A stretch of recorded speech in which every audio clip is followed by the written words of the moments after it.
Everyone talks about the best exercises to build muscle, but no one really talks about the worst ones because there are exercises that literally do nothing when it comes to building actual muscle. These exercises, I've been training for over 20 years, and these exercises have done diddly squat for me. And I'm going to explain each one, and I'll also give you an alternative to it, and I'll explain why. So, first movement, push-ups. Now listen, I'm going to get a lot of flack for this because I did last time I made a video about this. Push-ups are a good movement. Not saying they're not, but to a certain point. If you have access to a gym or if you have access to free weights, push-ups are going to be a limiting factor because the limiting factor is your body weight. Once you're able to do a set of 20, 30 push-ups in a row, you really kind of maxed out the benefit to push-ups. And you'd be better off spending that time doing something else. And a good alternative to push-ups is heavy-weighted dips. It's a great alternative. So if you like to do push-ups at the end to burn out your pecs, switch it to dips and watch what happens. All right, so don't waste your time with push-ups to a certain point. If you've never lifted weights before, yes, you should start with push-ups. But after that, once you get to a certain development, waste. You're just going to basically be getting tired, and that's not going to do anything. All right, number 2, barbell curls. I know. The king of arm movements, right? Arnold swore by them. Here's where I think they fall short. If you have lagging arms, you're locking your arms into a fixed position, both, right?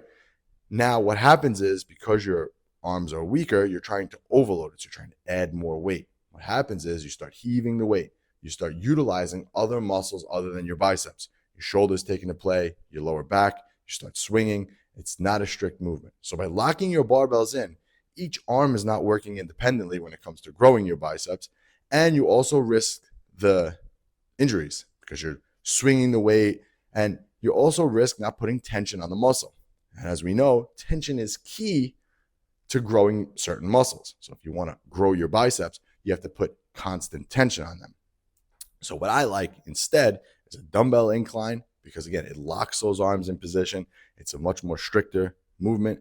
Or my personal favorite, the one-arm dumbbell preacher done off an incline bench. When you do it off an incline bench, it's a mix between a preacher curl and a mix between a concentration curl. So you get the best of both worlds there. A lot of tension on the biceps, but also you're going to be strict and locked in. And each bicep is going to actually be doing the work. So I think your time is better spent doing something like that versus a barbell curl. Next movement. This one was tough for me because I actually like to do this movement. It's one of those movements that I like to do. Standing overhead press. I like to do them. It's just like a manly exercise to just go in there, grab the barbell, rip it up overhead. But as when it comes to development, a standing overhead press, not ideal when it comes to growing your shoulders or actually for any development period. When I was doing them, I was competing in powerlifting and I didn't even see any strength carryover to doing them. They're massively hard movement. I think they are good for posture and things like that. Massively hard movement, but hard doesn't always equal results. And again, when we're trying to grow your shoulders in this case, we got to look at something that's going to put constant tension on the delts.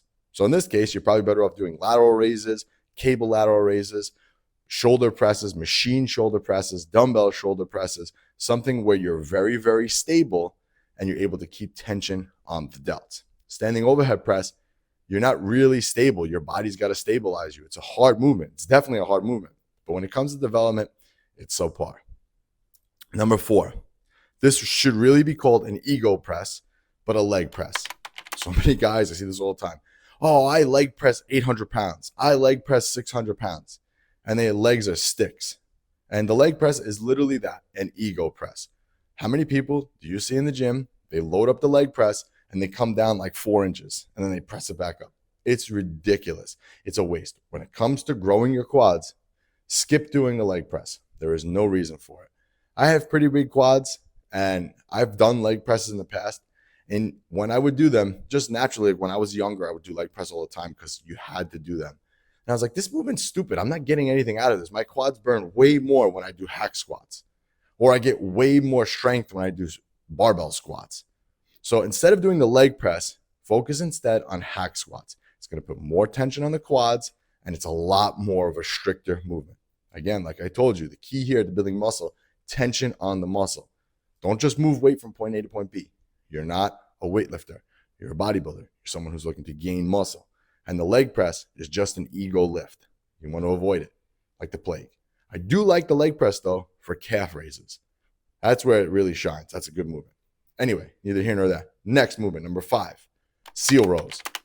In theory, this movement is ideal because it locks the upper body in and you're able to just yank the weight up and really develop the upper back. But there's something about this movement, and I've done these so many times. I've done pendlay rows, I've done seal rows, I've done all types of rows like that. When it comes to development, it's just subpar to everything else. I'd rather use a hammer strength row or a cable row set up high. I get way more out of that. I can squeeze my upper back a lot better. When I do a seal row, I'm really limited to how much weight I can move, which you might think might be a good thing in this case. But because I'm severely limited to how much weight I can use because it's a lot harder, the development is just not there at all. You pull it up. Yes, you can squeeze. It's just not worth it. And it seems like it's not worth it. It's really not worth it. Once you've done these for a little bit of time, you start to realize what I'm talking about. This development is not there. Even if you did dumbbell, like an off an incline, like a braced row, those are way better than a seal row. There's something about the weight with the barbell. It's just not a good movement at all. Seal rows, toss them in the garbage, do a hammer strength row instead, and you'll get way more development out of that. The next one's for triceps. And this was an old school classic, bench dips. Bench dips, I used to do them. I used to do 4 or 5 plates. The problem with bench dips, similar to push-ups, you're very limited. You can only load a certain amount of plate. You have to get someone next to you. Hey, can you load the plates up? And when you do bench dips, you're actually recruiting a lot more shoulders in there.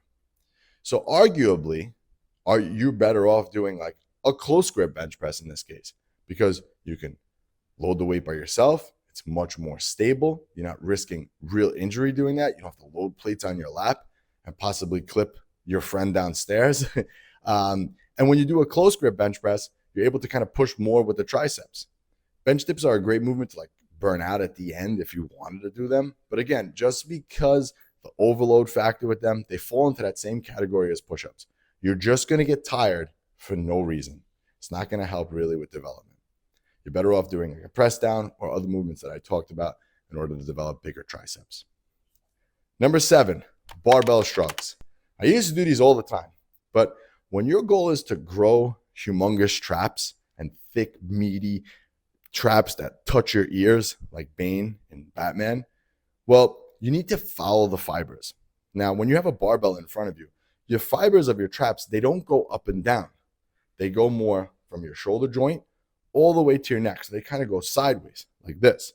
So in order to actually hit those fibers effectively, you need to be in a neutral position. Problem is, you're limited by dumbbells because you can only hold a certain amount. That's why I like doing trap bar shrugs, or my personal favorite is a machine neutral grip shrug. You grab the machine neutral grip and you pull up and down. You're moving in that fiber window where the fibers move. You're following those fibers. And since I started doing that, I've gotten way more development out of my traps. Versus when I do the barbell shrug, I'm just heaving around heavy weight, and it actually puts a lot of torque on your lower back because the weight's in front of you. And again, like I said, because traps respond to heavy weight, you have to really load up a barbell. And again, you're just risking your lower back. Like I just talked about, tension on the muscles, king. So instead of doing a barbell shrug, think about doing something neutral instead and really focusing on putting tension on those shrugs, on that traps. And number 8, now this one, in theory, should really, really work. And this one has benefits. It's really good for your posture. And if you're someone who sits in front of a computer all day, I definitely recommend doing this. It's probably a good warm-up movement. But as far as muscle development goes, throw this one in the garbage too. Face pulls. Now, in theory, when you do a face pull, it's supposed to be very similar to a back double bicep. So every time you're doing it, you're squeezing and you're flexing in that position. Problem is, nothing actually gets hit when you do that. I think, again, it's one of those things to a certain point.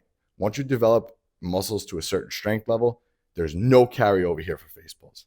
So instead, you're better off breaking up that area and doing a cable rear delt pull apart. I like those a lot. You sit down in an incline, grab the cables, and rip them apart. That really hits the rear delt, middle trap, rhomboid area way better than a face pull does. Like I said, in theory, when you think about it, face pull makes sense. Hey, my upper back is lagging. I'll just do these. But it falls short. When you're using that rope, you can't use enough weight, so the overload's really not there. You have to pause and hold it to get a really good squeeze.